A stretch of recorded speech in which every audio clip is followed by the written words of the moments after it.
Hello everyone, I'm Prithika. I welcome you all to the Beyond the Headlines initiative of Kingmakers IAS Academy. In this initiative, we shall discuss daily current affairs that has a special focus on UPSC Prelims preparation. Innikoda topics enna nama paakalam. The first topic is Information Technology Resilience Index. It is an index released by SEBI. Adutha there is Nilgiri Biosphere Reserve. Next is Periyar cow. Kerala they have identified an indigenous breed. Dark Mitra and Dark Sewa apps, adapati paapom. The fifth topic is AI designed bacteriophages. So adapatiyum paakla. The sixth one is Samadhan, samaroh, special lok adalats. So we'll discuss these 6 topics today. First topic ola polam. The first topic is Information Technology Resilience Index. Appo or index abdi release பண்றாங்க அப்படினா prelims perspectiveல we need to know who releases the index. அத கேட்பாங்க. அதே மாதிரி அதோட parameters என்னென்ன இருக்கு, எதை டெஸ்ட் பண்றாங்க, எதை அதை அசஸ் பண்ண நினைக்குது அப்படிங்கிறதையும் நம்ம இண்டெக்ஸ் பெர்ஸ்பெக்டிவ்ல பார்க்கணும். So SEBI has introduced IT resilience index for market infrastructure institutions. So SEBI நம்ம ஸ்டாக் மார்க்கெட்டை ரெகுலேட் பண்ணுது. ஸோ அதுக்கு எல்லாத்துக்குமே முக்கியமான backbone IT infrastructure. So அந்த ஐடி இன்ஃப்ராஸ்ட்ரக்சரை நல்லா போகுதான்னு பார்க்கறதுக்கு தான் IT Resilience Index release பண்ணிருக்காங்க. So it was introduced to assess the functioning and resilience of information technology systems of market infrastructure institutions. Market infrastructure institutions na enna? It encompasses stock exchanges, depositories and clearing corporations. Stock exchanges is the marketplace where you buy and sell shares. Shares வாங்கினாலோ விற்கணும் அப்படின்னாலும் இங்க stock எக்ஸ்சேஞ்சஸ்ல தான் நடக்கும். Depositories அப்படிங்கிறது where you store it, வாங்கிட்டு எங்க store பண்றது தான் டெபாசிட்ரிஸ். இப்போ நம்ம ஸ்டாக் வாங்குறோம்னா நம்ம எப்படி நம்மளோட மணியை பேங்க் அக்கௌண்ட்ல போடுறோமோ அதே மாதிரி நம்ம ஸ்டாக்ஸை டிமேட் அக்கௌண்ட்னு போட்டு டெபாசிட்ரிஸ்ல தான் ஸ்டோரா இருக்கும்.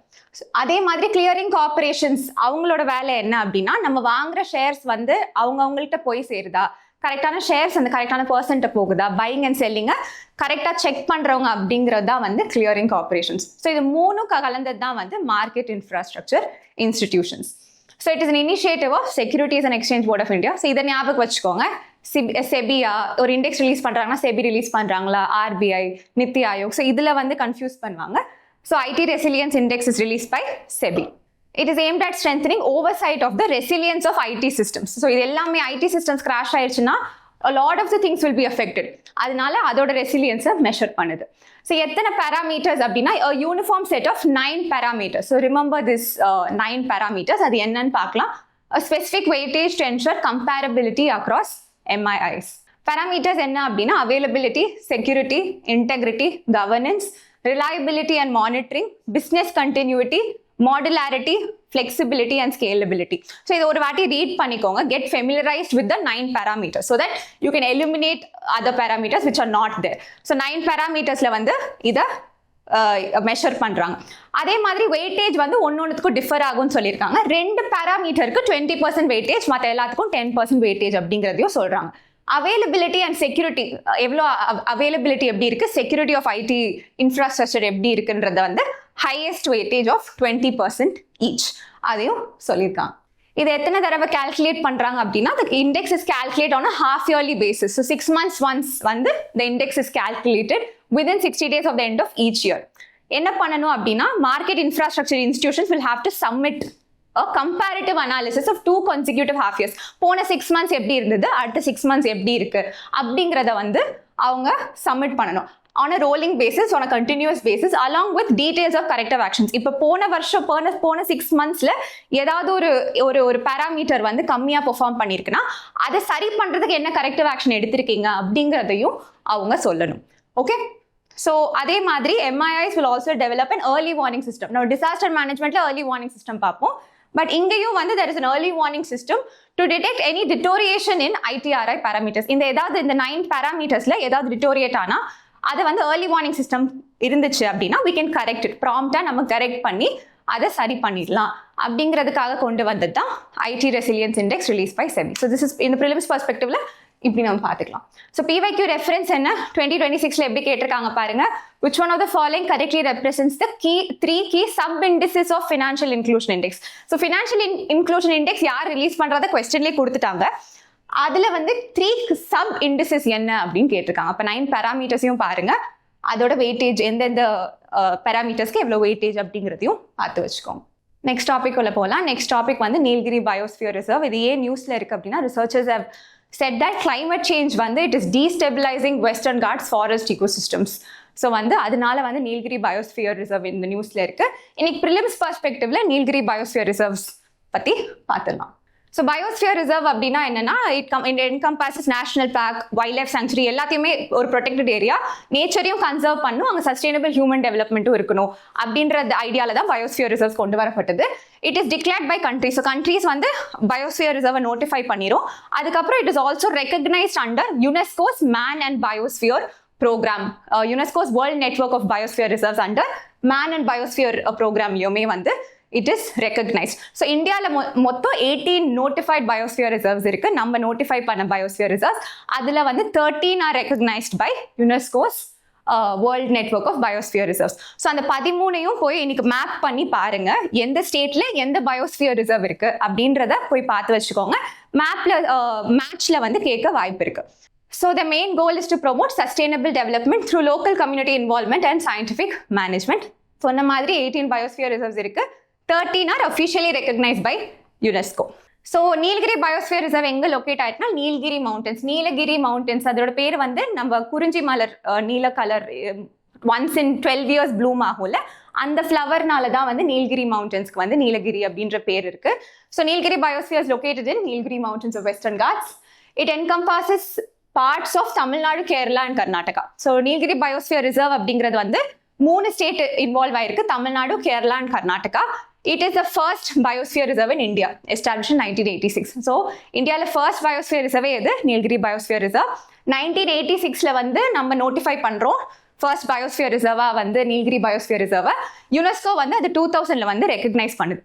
UNESCOலயுமே first biosphere reserve recognize பண்ணதுமே வந்து Nilgiri biosphere reserve. Again நீங்க என்ன பார்க்கணும்னா, protected areas within this reserve. So reserve biosphere reserve அப்படிங்கும்போது அந்த பர்டிகுலர் கிலோமீட்டர்ஸ், அந்த பர்டிகுலர் ஏரியா ஸ்பேன் பண்ண ஏரியால எந்தெந்த wild life sanctuary, national park எல்லாமே இருக்கும் நம்ம பார்த்தோம்ல. அப்ப எந்தெந்த வைல்ட் லைஃப் சாங்சுரி இருக்கு அப்படிங்கறத பார்த்து வச்சுக்கோங்க. இது ஒரு ப்ரிலிம்ஸ் கொஸ்டின். ஸோ அப்ப இங்க என்ன பார்க்கணும், நீங்க Mudumalai wildlife sanctuary, Wayanad wildlife sanctuary, Bandipur national park, Nagarhole national park, Mukurthi national park and Silent Valley national park. Aralam wildlife sanctuary in Kerala is also included. இப்போ இங்க முதுமலை, முக்கூர்த்தி, அப்புறம் இது ரெண்டுமே வந்து தமிழ்நாடுல இருக்கு. பந்திப்பூரும் நாகர்ஹோலும் கர்நாடகால இருக்கு. Silent valley and Wayanad is in Kerala. So எந்தெந்த ஸ்டேட்ல இருக்கு அப்படிங்கிறதும் பார்த்து வச்சுக்கணும்.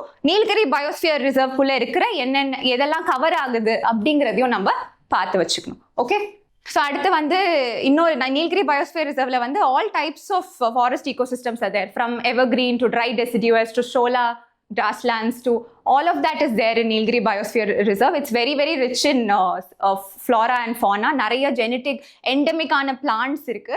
நம்ம மேஜர் fauna பத்தி பார்க்கலாம் இன்னைக்கு. மேஜர் fauna வந்து lion tail macaw. It's a endangered species. நான் வந்து IUCN status பக்கத்திலே கொடுத்திருக்கேன். lion tail macaw, நீலகிரி தார் state animal of தமிழ்நாடு, வரையாடுன்னு சொல்லுவாங்க, Malabar Jain squirrel, least concern and Nilgiri langur. So Nilgiri தாரும் இருக்கு, நீல்கிரி லங்கூரும் இருக்கு. இன்னைக்கு இந்த ஸ்பீஷீஸை வந்து நான் டீட்டெயில்டா போக முடியாது, it take quite some time. So நீங்க என்ன பாக்குறீங்க அப்படின்னா, நீல்கிரி பயோஸ்பியர் பத்தி நம்ம எந்த ஏரியாவில் லொக்கேட் ஆயிருக்கு அப்படின்னு படிக்கும் போது இந்த ஸ்பீஷீஸை பத்தி கொஞ்சம் போய் பார்த்து வச்சுக்கோங்க. ப்ரிலிம்ஸ் பர்ஸ்பெக்டிவ்ல நம்ம ஸ்பீஷீஸ் பார்ப்போம்ல, அந்த ஆங்கிள் பார்த்து வச்சுக்கோங்க. This is the Malabar giant squirrel, least concern and Nilgiri langur. Okay, langur is type of monkey. So Nilgiri Biosphere Reserve, India's first biosphere reserve, established in 1986. அப்போ ஒரு பயோஸ்பியர் ரிசர்வ்ல நம்ம என்ன பார்க்கணும்னா, ஜஸ்ட் செகண்ட், 3 ஜோன் இருக்கும். Core zone, buffer zone and transition zone அப்படிங்கிற 3 zone இருக்கும் ஒரு biosphere ரிசர்வ்ல. So the core zone is strictly protected area. So innermost area strictly ப்ரொடெக்டடா இருக்கும். No human activities allowed, very less or no minimal human interference தான் allowed. அங்க includes national parks and wildlife sanctuary. So this is the core zone. இது buffer zone. அப்போ buffer ஜோன்ல என்னன்னா, it is arounds the core zone. இங்கே வந்து மினிமலான human activity, scientific research, educational, environmentalism, இந்த மாதிரி eco tourism, research, education, eco tourism எல்லாமே வந்து பஃபர் ஜோன்ல நடக்கலாம். நம்ம வந்து டிரான்சிஷன் ஜோன்ல என்னன்னா, அகைன் இங்க வந்து செட்டில்மெண்ட்ஸ் நடக்கும், economic activities which are regulated, which are sustainable, அதெல்லாமே வந்து டிரான்சிஷன் ஜோன்ல நடக்கலாம். அப்போ 3 ஜோன் ஞாபகம் வச்சுக்கோங்க. ஒன்னு கோர் ஜோன், இன்னொன்னு buffer and transition zone. So biosphere ரிசர்வ்ஸ்ல this is followed. Okay, So this is Neelakurunji. It blooms once in 12 years, hence the name Nilgiris. Okay. So PYQ reference 2019 எப்படி கேட்டிருக்காங்க பாருங்க. Which of the following are in Agasthiyamalai Biosphere Reserve? அப்போ Wildlife Sanctuary and Tiger Reserve, National Park எல்லாம் கொடுத்துட்டு அந்த biosphere ரிசர்வ்ல எதெல்லாம் இருக்கு அப்படின்றத கேட்குறாங்க. அப்போ இது நீங்க எப்படி கொண்டு போகலாம்னா, யூ நீட் டு நோ ஒரு நேஷனல் பார்க் படிக்கிறீங்கன்னா எந்த ஸ்டேட், ஒரு வைல்ட் லைஃப் சாங்சுரி படிக்கிறீங்கன்னா எந்த ஸ்டேட் அப்படின்னு ஞாபகம் வச்சுக்கோங்க. அப்போ அகஸ்தியமலை பயோஸ்பியர் ரிசர்வ் எந்த ஸ்டேட்ல இருக்குன்னா அதை வச்சு எலிமினேட் பண்ணி இங்கே ஆன்சர் கொண்டு வரலாம். அதனால முக்கியமா போய் இன்னைக்கு 13 பயோஸ்பியர் ரிசர்வ்ஸ் ரெகக்னைஸ்டா இருக்குல்ல, அதெல்லாம் எந்தெந்த ஸ்டேட்னு படிச்சு வச்சுக்கோங்க. Okay. So the third topic is Periyar cow. So இது ஒன்றும் இல்லை, Periyar Kullan.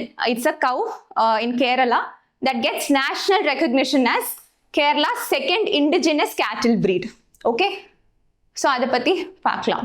So recently Indian Council of Agricultural Research, National Bureau of Animal Genetic Resources. So இதுதான் வந்து nodal body for நம்ம லைஃப் ஸ்டாக்கை வந்து ஐடென்டிஃபை பண்ணுறது, கன்சர்வேஷன், இவாலுவேஷன், இதெல்லாம் பண்ணுற பாடி தான் வந்து National Bureau of Animal Genetic Resources which works under Indian Council of Agricultural Research. So இவங்க என்ன பண்ணிருக்காங்கன்னா, they have given it recognition, registered Periyar cow as an indigenous cattle breed. So கேரளால first register பண்ணது வந்து Vechur cow, first cow. இதுதான் வந்து ரெண்டாவது cow அப்படின்னு சொல்றாங்க. இது வந்து ஒரு ட்ராஃப் கேட்டில், குட்டியா இருக்கும் சைஸ், ஸோ அதனால ட்ராஃப்னு சொல்லுவாங்க. பெரியார் குல்லன் அப்படின்றத வந்து கேரளால சொல்றாங்க அது. Okay.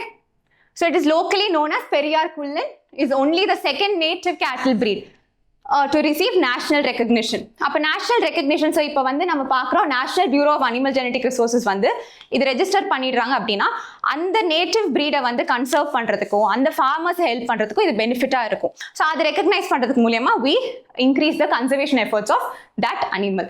First was the Vechur cow, which was recognized in 1996. So it is known as Kuttampula cattle and அண்டுகன்னி. அப்போ பெரியார் கவ் அப்படிங்கிறது வந்து because it is associated Periyar river கேரளாவில் இருக்கிறது, அந்த அசோசியேட்டட் ரீஜன்ஸ் இருக்கிறதுனால இது பெரியார் கவ் அப்படிங்கிறத சொல்றாங்க. It is traditionally found across Periyar river basin and adjoining plantation forest landscape regions of Ernakulam and Thrissur. அப்போ இங்கே ப்ரிலிம்ஸ் பெர்ஸ்பெக்டிவ்ல எப்படி கேட்கலாம்னா, நேட்டிவ் இண்டிஜினஸ் பிரீட்ஸை வந்து ஸ்டேட்டோட நீங்க யோசிச்சு பார்க்கலாம். எந்த ஸ்டேட்ல இருக்காங்க. பெரியார் கவ் அப்படின்னா கேரளா, வெச்சூர்னா கூட Kerala. We saw it was the first cow. நம்ம தமிழ்நாடுல காங்கேயம், ஆந்திரால ஒங்கோல் அப்படின்ற ஒரு நேட்டிவ் பிரீட் இருக்கு, கிர் கேட்டில் ஆஃப் குஜராத். ஸோ இந்த பெர்ஸ்பெக்டிவ்ல we can study this. So it has the distinctive ability to thrive under semi-feral. Semi-feral அப்படிங்கிறதுனா யூஸ்வலி கவுஸ் ஆர் டொமஸ்டிகேட்டட், வீட்டில் வளர்ப்பாங்க, மாடு மேய்ப்பாங்க. ஸோ அதெல்லாம் நடக்கும். இங்கே வந்து வைல்ட் பாதி, டொமஸ்டிகேஷன் பாதி. ஸோ அதான் வந்து செமிஃபெரல் அப்படிங்கிறாங்க. அவங்களே வந்து நேச்சுரல் வெஜிடேஷன்ஸை தேடி மினிமலான ஹியூமன் இன்டர்ஃபியரன்ஸ் போதும், அவங்கள பார்த்துக்கிறது வந்து மினிமலா போதுன்றதுனால தான் செமிஃபெரல் அப்படிங்கிறாங்க. லோ இன்புட் மேனேஜ்மெண்ட், அதிகமான மேனேஜ்மெண்ட் தேவைப்படாது, and agroforestry conditions with extensive grazing on naturally available vegetation. So remarkable adaptation இருக்கு, resilience and ecological fitness. இதுதான் நான் சொல்றேன். ஸோ இந்த மாதிரி breeds ரெகக்னைஸ் பண்ணும் போது தான் வந்து we can save them from getting extinctionலேருந்து சேவ் பண்ணலாம். அதே மாதிரி இவங்களை நம்ம ப்ரொடெக்ட் பண்ணலாம், கன்சர்வ் பண்ணலாம்.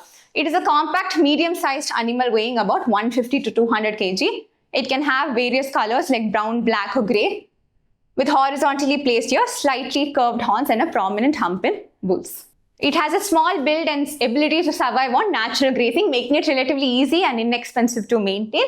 Its milk வந்து it is highly valued. A2 beta casein அப்படின்றாங்க, the healthiest variety of milk அப்படிங்கிறதையும் சொல்றாங்க. லாக்டேஷன் பீரியடும் கொடுத்துருக்காங்க 160 to 200 days. Periyar cow with state Kerala அப்படிங்கிறத ஞாபகம் வச்சுக்கோங்க. இந்தியன் கவுன்சில் ஆஃப் அக்ரிகல்ச்சர் ரிசர்ச்ல இருக்கிற national bureau of animal genetic resources has registered Periyar cow. இவங்க தான் லைஃப் ஸ்டாக் அண்ட் போல்ட்ரி எல்லாமே ரெஜிஸ்டர் பண்ணுவாங்க, இவாலுவேட் அண்ட் கன்சர்வேஷனுக்கு. அபெக்ஸ் பாடி வந்து national bureau of animal genetic resources. Okay, so 2025ல ராஷ்ட்ரிய கோகுல் மிஷன் பத்தி கேட்டிருக்காங்க பாருங்க. It supports rural development, focusing on small farmers and landless labourers, holding the majority of indigenous livestock. It aims for scientific conservation and development of indigenous bovine breeds. So இதுக்காக கொண்டு வரப்பட்ட scheme தான் Rashtriya Gokul mission. So here both statement becomes correct in your prelims question. So next topic போயிடலாம். Next topic is Dak Mitra and Dak Seva apps. PIB லேருந்து எடுத்திருக்கோம். So Dak Seva and Dak Mitra அப்படிங்கிறது recently launched apps. Department of Post வந்து works under Ministry of Communications.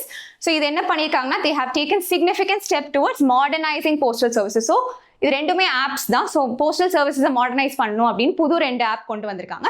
So அந்த 2 ஆப்போட objective என்ன அப்படிங்கிறத நம்ம prelims பெர்ஸ்பெக்டிவ்ல பார்த்துடலாம். within the rollout of upgraded Dak Mitra and Dak Seva mobile applications and the inauguration of 14 renovated post office buildings across the country. Dak Mitra empowers the postal workforce with digital tools for doorstep delivery while Dak Seva brings multiple postal services. இப்போ Dak Mitra அப்படிங்கிறது வந்து பல post ஆஃபீஸஸை இணைக்கிற ஒரு operational platform, ஒரு unified operational platform.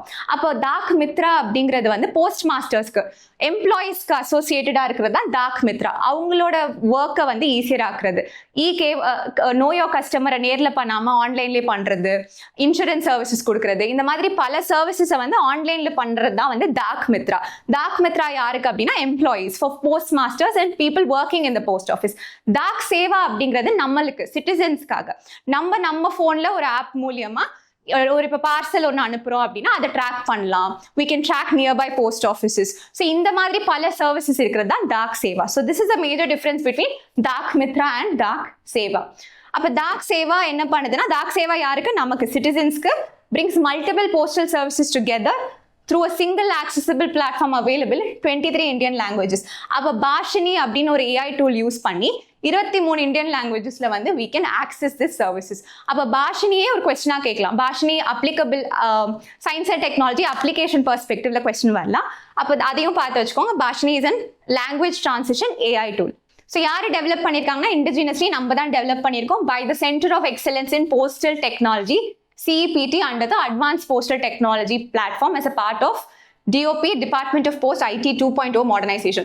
So in this 2.0 modernization la தான் வந்து இந்த பல ரிஃபார்ம்ஸை வந்து கொண்டு வந்துட்டு இருக்காங்க. So upgraded Dak Mitra, it is a mobile interface for transactions and rural assistance application service, serves as a unified operational platform for more than 1.4 lakh branch post offices. அப்ப இத்தனை post office branches இணைக்குது. So it makes it more easier and it brings all post offices together. So deployed on Android-based handheld devices, it enables branch postmasters. So Dak Mitra அப்படிங்கிறது வந்து it is for employees, it's for postmasters to undertake paperless and real-time postal and financial transactions. Mail booking பண்றதா இருக்கட்டும், OTP-based doorstep delivery இருக்கட்டும், core banking services, insurance services, Aadhaar-based biometric, know your customer, cash deposits and withdrawals, இந்த மாதிரி பல விஷயம் வந்து நம்ம Dak Mitraல வந்து postmasters and the employees can do. Dak Seva app அப்படிங்கிறது யாருக்கு, சிட்டிசன்ஸ்க்கு 24/7 access to postal services கொடுக்கிறது, இன்க்ளூடிங் ட்ராக் பண்ணலாம், புக் பண்ணலாம், கம்ப்ளைண்ட்ஸ் ரேஸ் பண்ணலாம், பின்கோட் லொக்கேட்டர்ஸ் பண்ணலாம், நம்மளோட போஸ்ட் ஆஃபீஸ் எங்கே இருக்குது நம்ம அங்கே லொக்கேட் பண்ணிக்கலாம், nearby post offices, and financial calculators with support through Bhashini as we saw. Okay, so this is what is Dak Mitra and Dak Seva. PYQ reference என்ன, service area approach was implemented under the purview of lead bank scheme. So இந்த மாதிரி Dak Mitra and Dak Seva வந்து எதுக்காக கொண்டு வரப்பட்டது அப்படின்றத கேட்கலாம். Under which ministry அப்படிங்கிறதையும் கேட்கலாம். Department of Post, Ministry of Communications. So that is with regards to Dak Mitra and Dak Seva. Next வந்து we'll go into AI designed bacteriophages. So bacteriophagesனா என்ன பார்க்கலாம். இது ஏன் நியூஸ்ல இருக்கு அப்படின்னா, ஸ்டான்ஃபோர்ட் யூனிவர்சிட்டி பண்ண ரிசர்ச்ல வந்து AI is now capable of designing bacteriophages. AI வந்து வெறும் படிக்கிறது மட்டும் இல்லாம, நமக்கு வந்து இன்ஃபர்மேஷன் கொடுக்கறதுக்கு மட்டும் இல்லாம, now they are designing viral genomes that can affect bacteria. So அந்த ஸ்டேஜுக்கு வந்து டெவலப் ஆயிருக்கிறத வந்து ஐடென்டிஃபை பண்ண ரிசர்ச் பேப்பர்னால தான் இது வந்து நியூஸ்ல இருக்கு. இன்னைக்கு நம்ம சயின்ஸ் அண்ட் டெக்னாலஜி பெர்ஸ்பெக்டிவ்ல பாக்டீரியோஃபேஜஸை பத்தி பார்த்து வச்சிடலாம். So bacteriophage is a type of virus, okay, that infects bacteria. The word bacteriophage literally means bacteria eater. அப்ப phages ன்னு சொல்லுவாங்க. They are the most commonly abundant entities, biological entities in nature இருக்காங்க. More than everything combined, bacteria, எல்லா bacteria combine பண்ணாலும் phages தான் வந்து ஜாஸ்தியா இருக்காங்க. As we talk, நம்ம பேசும்போதே billions of phages வந்து நம்ம கையில, நம்ம intestinesல, நம்ம eyelidsல இருக்காங்க. பட் என்ன அப்படின்னா, they do not affect human cells. Human cells அவங்க அஃபெக்ட் பண்ண மாட்டாங்க, they affect bacteria. So bacteriophagesனா என்ன, they are viruses that attack and affect bacteria. Okay, so they are among the most common and diverse entities. Abundant-ஆ இருக்காங்க, more than all the bacteria combined. Bacteriophages are ubiquitous. அப்படிங்கிறது என்னன்னா, omnipresent-க்கு இன்னொரு வார்த்தை. That means they are present everywhere. எல்லா இடத்துலயும் இருப்பாங்க, எப்போதும் இருப்பாங்கன்றதான் வந்து meaning. found wherever bacteria exist. So also known as phages. These viruses can be found everywhere bacteria exist. Soil, deep within the earth's crust, நம்ம மேல நம்மள சுத்தி எல்லா இடத்துலயுமே இருக்கிறாங்க அப்படிங்கறத சொல்றாங்க. So thousands of varieties of phages exist, each of which may affect only one type or a few types of bacteria. அப்ப phages அப்படிங்கிறது என்ன? They are viruses. யார அட்டாக் பண்ணுவாங்க அப்படின்னா பாக்டீரியாவை அட்டாக் பண்ணுவாங்க. அப்ப இந்த மாதிரி phages என்னன்னா ஸ்பெஷலைஸ்டா இருப்பாங்க. ஒரு பர்டிகுலர் டைப் ஆஃப் பாக்டீரியாவை வந்து அவங்க அட்டாக் பண்ணுவாங்க. இல்ல அவங்க அந்த பாக்டீரியாவோட க்ளோஸ் ரிலேட்டிவ்ஸ். ஸோ இந்த மாதிரி ஸ்பெசிஃபைடா இருப்பாங்க phages அப்படிங்கிறதே சொல்றாங்க. இதுல பல வெரைட்டி ஆஃப் phages இருக்காங்க அப்படிங்கிறதையும் இங்க நம்ம பார்க்கிறோம். So bacteria phages consists of DNA or RNA. I'll show you a picture. So this is how a bacteriophage looks like. Okay, so it looks like a toy that we used when we were young. அப்ப இங்க இந்த இதுதான் வந்து அந்த ஹெட்னு சொல்றோம். இங்க தான் வந்து நம்மளோட ஜெனடிக் மெட்டீரியல் இருக்கு. இந்த வைரஸோட ஜெனடிக் மெட்டீரியல் இந்த ஹெட்ல தான் இருக்கும். இது வந்து ஒரு பாக்டீரியாவை எப்படி அஃபெக்ட் பண்ணுது அப்படிங்கறத நம்ம பார்க்கலாம்.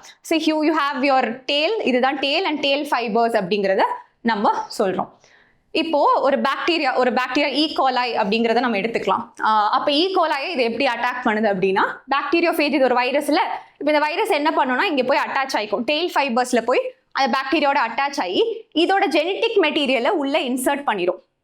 இந்த ரிசெப்டர்ஸ்ல இங்கே போய் உட்காந்து அதை அட்டாச் பண்ணிக்கிட்டு அதோட ஜெனட்டிக் மெட்டீரியலை இன்சர்ட் பண்ணிட்டு இந்த இன்சர்ட் பண்ணோன்னே என்ன ஆகும் அப்படின்னா அந்த ஹோஸ்டோட மெஷினரி இதை டேக் ஓவர் பண்ணிக்கும். உள்ள போனோன்னே இனிமே நாங்க தான் அப்படின்னு சொல்லி அதை வந்து ரெப்ளிகேட் பண்ணும். இந்த ஃபேஜோட ஜெனட்டிக் மெட்டீரியல் ஃபுல்லாக ரெப்ளிகேட் ஆக ஆரம்பிக்கும். phage DNA takes over the host, new phage DNA and proteins are synthesized. அப்போ உள்ள ஜெனட்டிக் மெட்டீரியல் போனோன்னு என்ன ஆகுது? ரெப்ளிகேட் ஆகுது. அப்போ அதிகமாக ரெப்ளிகேட் ஆகி கம்ப்ளீட் வைரஸஸ் ஆகி லைசிஸ் அப்படிங்கிற ப்ராசஸ்ல வெடிச்சு வெளியே வருது. அப்போ that bacteria gets destroyed. So அப்போ அகெயின் தேர் நியூ ஃபார்ம்ஸ் அதே மாதிரி எல்லா பாக்டீரியாஸையும் போய் அட்டாக் பண்ணுறாங்க. ஸோ உள்ளே போய் their binding to a bacteria and then their inserting their genetic material. அந்த இன்சர்ட்டட் ஜெனட்டிக் மெட்டீரியல் வந்து ரெப்ளிகேட் ஆகுது. ரெப்ளிகேட் ஆகி லைசிஸ்ன்ற ப்ராசஸில் பர்ஸ்ட் ஆகி வெளியே வந்து அந்த பாக்டீரியாவை கொல்லுது. So this is how bacteria phages affects and attacks bacteria. Okay, so இது வந்து எந்த பர்பஸ் அப்படின்னு யோசிக்கும் போது பாக்டீரியாஸ் வந்து ரொம்ப they were causing a lot of deaths earlier. அதுக்கப்புறம் நம்ம வந்து ஆன்டிபயோட்டிக்ஸ் அப்படின்னு ஒன்று கொண்டு வந்தோம். Antibiotics are capable of defeating bacteria. ஆனால் இங்கே என்ன நடக்குது அப்படின்னா ஆன்டிபயோட்டிக்ஸ் நம்ம எடுக்கும் போது என்ன ஆகுதுன்னா ஆன்டி மைக்ரோபியல் ரெசிஸ்டன்ஸ் அப்படின்னது பல வருஷமா ஆன்டிபயோட்டிக்ஸ் எடுத்துட்டு இருக்கோம். அப்போ பாக்டீரியா என்ன பண்ணுன்னா தே இவால்வ். இப்போ அவங்க ரெசிஸ்டன்ட் ஆகிறாங்க. Antibiotics are not working against bacterias. அது மட்டும் இல்லாமல் ஆன்டிபயோட்டிக்ஸ் அப்படிங்கிறது வந்து உள்ளே போயிட்டு நம்ம குட் பாக்டீரியாவே அழிச்சிருது, பேட் பாக்டீரியாவே அழிச்சிருது. ஆனால் ஃபேஜஸ் அப்படி கிடையாது. போய் அந்த எந்த பாக்டீரியாவை அதை அட்டாக் பண்ணணும்னு நினைக்குதோ அந்த பாக்டீரியா மட்டும்தான் அட்டாக் பண்ணுது. ஸோ இது வந்து நிறைய மெடிக்கல் அப்ளிகேஷன்ஸ்க்கு யூஸ் ஆகும். பாக்டீரியாவை நம்ம காம்பேட் பண்ணுறதுக்கு ஃபேஜ் தெரப்பிலாம் வந்து ரொம்ப ஹெல்ப்ஃபுல்லாக இருக்கும் அப்படிங்கிறது தான் வந்து இதோட medical application. So bacteriophages are viruses that attack bacteria. So அதை நல்லா ஞாபகம் வச்சுக்கோங்க. So the present state of development 2024 கேட்ட PYQ பாருங்க. Artificial intelligence can effectively do which of the following?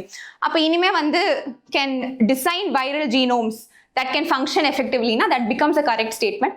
So அந்த perspectiveல நம்ம இன்னைக்கு பார்த்தோம். So last topic போலாம். Last topic is Samadhan, samaroh special lok adalats. So Supreme Court வந்து special lok adalats conduct பண்ணாங்க.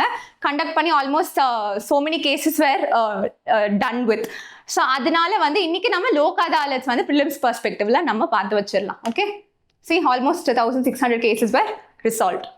So Samadhan அப்படிங்கிறது வந்து it is supreme court action for mediated adjudication and disputes harmonisation across nation. சமாதன்ன்றது தான் வந்து இங்கே சமாதன். சமாரோ அப்படின்னா சமாதன்னா வந்து டிஸ்பியூட் ரெசல்யூஷன், சமாரோனா ஒரு festival. So festival of resolving கேசஸ்ன்ற மாதிரி தான் வந்து இருக்கு. So this is special Lok Adalat held at the supreme court as part of this initiative. அப்போ யாரெல்லாம் இருப்பாங்க அப்படின்னா under the guidance of Chief Justice of India, Suryakant, senior judges, senior advocates on record, இவங்க எல்லாம் வச்சு இந்த ஸ்பெஷல் லோக் அதாலத் நடந்தது. It was in news. நம்ம இன்னைக்கு லோக் அதாலத்தை ப்ரிலிம்ஸ் பெர்ஸ்பெக்டிவ்ல பார்த்து வச்சிடலாம். So Lok Adalat means people's court. People's court it is an alternative dispute resolution mechanism. Alternative dispute resolution என்ன? கோர்ட்டுக்கு போய் கேஸ் போட்டு அது சால்வ் ஆகாம ரெண்டு பார்ட்டிஸ்குள்ள வந்து சுமூகமா பிரச்சனையை முடிச்சுக்கிறதா இருக்கட்டும், இல்ல காம்ப்ரமைஸ் அட்டைன் பண்றதா இருக்கட்டும், அதெல்லாமே தான் வந்து ஆல்டர்னேட்டிவ் டிஸ்பியூட் ரெசல்யூஷன் மெக்கானிசம். அப்போ லோக் அதாலத் வந்து ஸ்டாட்டுட்டரி பேசிஸ் இருக்கு லோக் அதாலத்துக்கு. எங்க இருந்து அப்படின்னா legal services authorities act. So again this becomes important. Lok Adalat has statutory basis. It drives its power from legal services authority act. NALSA இருக்கு. ஸ்டேட்டுக்கு வந்து ஸ்டேட் லீகல் சர்வீசஸ் அத்தாரிட்டி இருக்கு. டிஸ்ட்ரிக்ட் லெவல்ல இருக்கு. தாலுக் லெவல்லையுமே உங்களுக்கு இருக்கு. So Lok Adalat aims to settle disputes through conciliation, mutual agreement and consensus rather than prolonged litigation. Case போடாம இந்த மாதிரி கன்சிலியேஷன், மியூச்சுவல் அக்ரிமெண்ட், கன்சென்சஸ் இது மூலியமா வந்து சால்வ் பண்ணிக்கலாம் அப்படிங்கிறது தான் லோக் அதாலத்தோட aim. They closely linked with Article 39A. Article 39A என்ன சொல்லுது? To promote equal justice and provide free legal aid to poor. அப்ப 39A வந்து எந்த அமெண்ட்மெண்ட்ல கொண்டு வந்தாங்க? 42nd அமெண்ட்மெண்ட்ல கொண்டு வந்தாங்களா? அப்ப அதோட இது லிங்க் பண்ணதான் வந்து லோக் அதாலத். அப்ப 42nd அமெண்ட்மெண்ட் ஆக்ட்ல கொண்டு வந்த மிச்சம் 3 DPSPயும் போய் பார்த்து வைங்க. A Lok Adalat award has the same legal status as a civil court decree. அப்ப சிவில் கோர்ட் ஒரு ஆர்டர் கொடுத்தாங்கன்னா என்ன பவர் இருக்கோ அதே பவர் தான் லோக் அதாலத்துக்கும் இருக்கு. It is final and binding. அப்பீலுக்கு போக முடியாது. ஸோ அந்த பர்பஸும் லோக் அதாலத் சர்வர். இதெல்லாம் தான் கொஸ்டின் ஸ்டேட்மெண்ட்ஸ்ல டெஸ்ட் பண்ணுவாங்க. ஸோ அதை பார்த்து வச்சுக்கோங்க. So no appeal lies against the Lok Adalat award as the settlement is based on the consensus. ஏன் அப்பீல் இல்லைன்னா 2 தரப்பும் ஒத்துக்கிட்டு தான் ஒரு டிசிஷன் எடுக்கப்படுது. அதனால தான் அப்பீல் வந்து கிடையாது. No court fee is charge. Again இதுவும் டெஸ்ட் பண்ண வாய்ப்பு இருக்கு. கோர்ட் ஃபீ கிடையாது. சப்போஸ் அவங்க வந்து கோர்ட்ல வந்து ஏற்கனவே ஃபீஸ் கொடுத்துருந்தாங்களோ அதுவுமே செட்டில்மெண்ட்டுக்கு அப்புறம் ரீஃபண்ட் ஆயிடும். ஏன் அப்படின்னா ஒன்று வந்து பெண்டிங் கோர்ட் கேசஸ் இருக்கும்ல அதையுமே லோக் அதாலத் டீல் பண்ணுவாங்க. Pre litigation disputes. ப்ரீ லிட்டிகேஷனா ஒரு பிரச்சனை இருக்கும் ஆனால் அது இன்னும் கோர்ட்டுக்கு போகல. ஸோ அப்போவே வந்து லோக் அதாலத்தில் வந்து அதை சால்வ் பண்ணிக்கலாம். ஸோ பெண்டிங் கோர்ட் கேசஸும் Lok Adalats can deal as well as pre litigation disputes. அதனால no court fee charge in Lok Adalat. That's why promote equal justice and free legal aid. Lok Adalats can handle civil disputes and compoundable criminal offences. இதுவுமே questionல கேட்கலாம். Civil and criminal, only civil cases அப்படின்னு சொல்லுவாங்க. Civil and criminal offences பண்ணலாம். என்ன criminal offences பண்ணலாம்? Compoundable minor grievances இருக்குல்ல, defamation அந்த மாதிரியான இதெல்லாமே வந்து லோக் அதாலத் ஹேண்டில் பண்ணலாம். ஆனால் காம்பவுண்டபிள் கிரிமினல் ஒஃபென்சஸ் இருக்கும்ல, இப்போ ரேப்பு, கிட்னாப்பு அதெல்லாமே வந்து they cannot deal. They to not have jurisdiction. அது கோர்ட் அண்ட் லா அதுதான் வந்து பண்ணணும். Lok Adalat functions at national, state, district and taluk levels. நான் சொன்ன மாதிரி இங்கே நால்சா பண்ணுவாங்க, இங்கே ஸ்டேட் லீகல் சர்வீசஸ் அத்தாரிட்டி பண்ணுவாங்க, இங்கே district and taluk legal service authority. இவங்க எல்லாமே வந்து ஆர்கனைஸ் பண்ணி கண்டக்ட் பண்ணுறதா லோக் அதாலத். காம்போசிஷன் எப்படி இருக்கும்னா ஒன்று சிட்டிங் இல்லை ரிட்டையர்ட் ஜட்ஜ் இருப்பாங்க, கூட ஒரு லாயர் இருப்பாங்க, ஒரு சோஷியல் ஒர்க்கருமே இருப்பாங்க. ஸோ அந்த மாதிரி தான் வந்து காம்போசிஷன் இருக்கும். So national Lok Adalats are conducted across the country on a common day, generally once every 3 months national Lok Adalats are conducted. அதே மாதிரி 2 டைப் இருக்கு. இப்போ லீகல் சர்வீஸ் அத்தாரிட்டியில ஒன்று வந்து இந்த மாதிரி டெம்பரரியான அட்ஹாக் பேசிஸ்ல, இப்போ நேஷனல் லெவல்ல நால்சா கண்டக்ட் பண்ணுவாங்க, ஸ்டேட் லெவல்ல state legal service authority conduct பண்ணுவாங்க.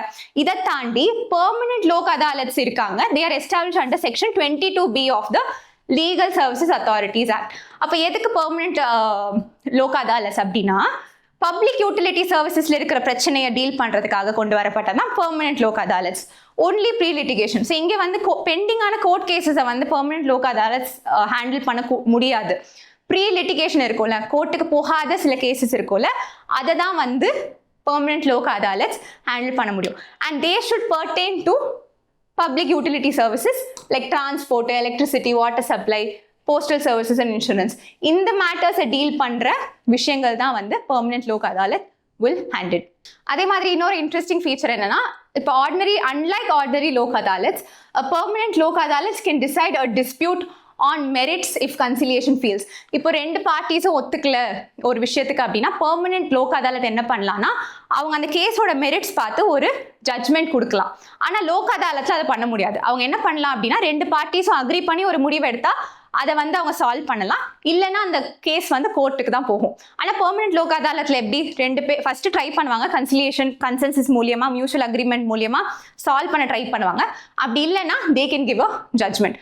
ஸோ இந்த டிஃப்ரென்ஸை வந்து தெளிவாக பார்த்து வச்சுக்கோங்க. ஸோ 2010 லோக் அதாலத்ஸ் கேட்டிருக்காங்க. ரீசெண்ட் PYQs லோக்பால் கேட்டிருக்காங்க. ஸோ ஒரு லோக் அதாலத்ஸ் பற்றி பார்த்துடலாம். ஸோ என்ன கொடுத்துருக்காங்கன்னா, Lok Adalats have the jurisdiction to settle the matters at pre-litigative stage and not those matters pending before any court. Pending கேசஸை சால்வ் பண்ணுறதுக்கு ஒரு பெரிய பிளாட்ஃபார்ம் இது. ஸோ அது வந்து தப்பு. ரெண்டுமே வந்து Lok Adalats can do. Okay, Lok Adalats can deal with matters which are civil and not criminal nature. பாருங்க, கேட்டிருக்காங்க, கிடையாது. They can deal with both civil and criminal cases as long as it's compoundable criminal offenses.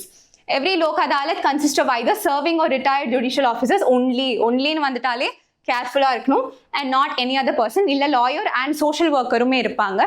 So ellame thappai. None of the statement given above is correct. Okay, so ipo nama practice questions paathalam nam 6 topics ku. So first vandu consider the following statement. Idu recent ana 2026 பேசிஸ்ல உங்களுக்கு எடுத்திருக்காங்க. It was India's first biosphere reserve. Yes, 1986ல notified first biosphere reserve. It later became India's first biosphere reserve under UNESCO's Man and Biosphere program. Also correct. It encompasses parts of Tamil Nadu, Kerala and Karnataka. Also correct. All 3 statements are correct. So as usual, pause பண்ணி try பண்ணிட்டு அப்புறம் answer பாருங்க. Consider the following statements regarding bacteriophages and AI designed phages. Bacteriophages na enna? They are viruses that infect and attack bacteria. Correct. AI designed phages can help overcome bacterial resistance that defects conventional bacteriophages. AI designed phages. So correct. AI is designing viral genomes. Bacteriophages can directly infect human cells and destroy cancer cells. Kadayadu. They cannot attack human cells. They can, in fact, they are used in therapy. But when in the statement becomes wrong, 1 and 2 becomes correct. The next question is, the Information Technology Resilience Index recently seen in the news has been introduced by SEBI. So index na yaar release பண்றாங்க and parameters பார்த்து வச்சுக்கோங்க. Next question, core objective of the recently launched digital platforms of Department of Post கேட்டிருக்காங்க. The primary objective of Dak Mitra is to streamline the internal front-end operations of rural branch post offices by equipping postmasters with a paperless real-time transaction ecosystem. Correct. Dak Mitra vande it is for the employees of post office. Primary objective of Dak Seva யாருக்குன்னு சொன்ன citizens க்கு நமக்காக கொண்டு வரப்பட்ட unified 24/7 citizen-centric digital window that integrates postal tracking, grievance redressal and utility payments. அப்ப ரெண்டு both and 1 and 2 போட்ற கூடாது, ஏனா not correct கேட்டிருக்காங்க. So neither 1 nor 2 becomes the answer. Not correct. Careful பாருங்க. Consider the following statement regarding Lok Adalats. Lok Adalats have a statutory basis under Legal Services Authorities Act. நான் ஏற்கனவே சொல்லியிருக்கேன், ஒரு பாடி நம்ம ஒரு ஆர்கனைசேஷனோ ஏதோ பார்க்குறோம் அப்படின்னா அது கான்ஸ்டியூஷனல் இருக்கா, statutory basis அப்படின்னு தெளிவாக பார்த்துக்கணும். This is a has a statutory basis under the Legal Services Authorities Act. An award passed by a Lok Adalat is deemed to be a decree of civil code. Also correct. It is final and binding. Okay. So அடுத்து வந்து we'll see about Periyar cow, Periyar kullan. It is the first indigenous cattle. அப்போ first only இந்த மாதிரி வரும்போது கேர்ஃபுல்லாக இருக்கணும். We already saw Vechur cow தான் வந்து first indigenous cattle to be recognized and receive national recognition. It is known for thriving under semi-feral, low input management and agroforestry conditions. That is true. So with that, we've come to the end of 6 topics. I hope you understood this class. எந்த டவுட்னாலும் comment sections கேளுங்க. ரெகுலராக notes எடுத்து revise பண்ணுங்க. Thank you.